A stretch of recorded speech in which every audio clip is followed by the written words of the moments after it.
مغنمي من حي التضامن، عمري 17 سنة.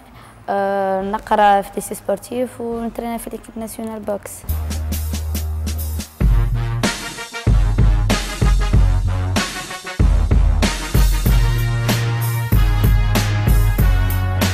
نترينا مع الولاد، كنت خاطر الوحيدة طفلة في حي التضامن نترينا بوكس.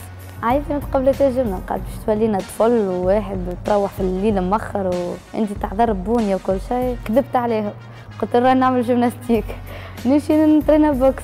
كي جبت لهم ميداي وجبت لهم الشهاده وجبت لهم الكوب وجبت معي لونترونور باش يكلمها باش خلتني امي نكمل.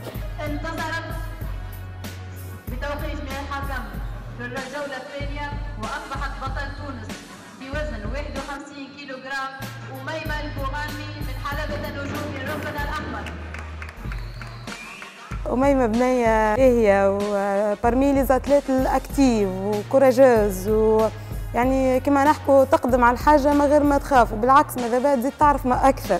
قبل حتى عمرها هي في قبل شاركت يعني في بطولة اللي هي ماهيش قد عمرها، شركة سينيور وهي عمرها جونيور. حتى تو ماذا بها ديما تمشي لقدام وما زالت اللي هي اللي بالي موجوده فيها تحب تصفهم. عندي بيت نحب نوصل له، نحب نخلي اسمي في مش كان في تونس نحب نخلي اسمي، نحب البرا عندي دي زونترونور حاطين ثقتهم فيا وكل شيء، نحب نوصل ونوريهم أميمة بالرسمي شنو هي.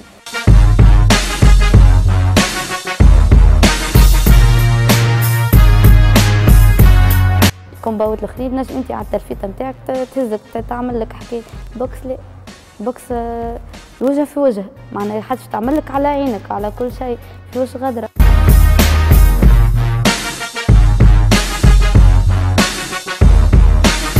عندي تو 7 سنين في البوكس، يشوفني يقول ما تعملش بوكس.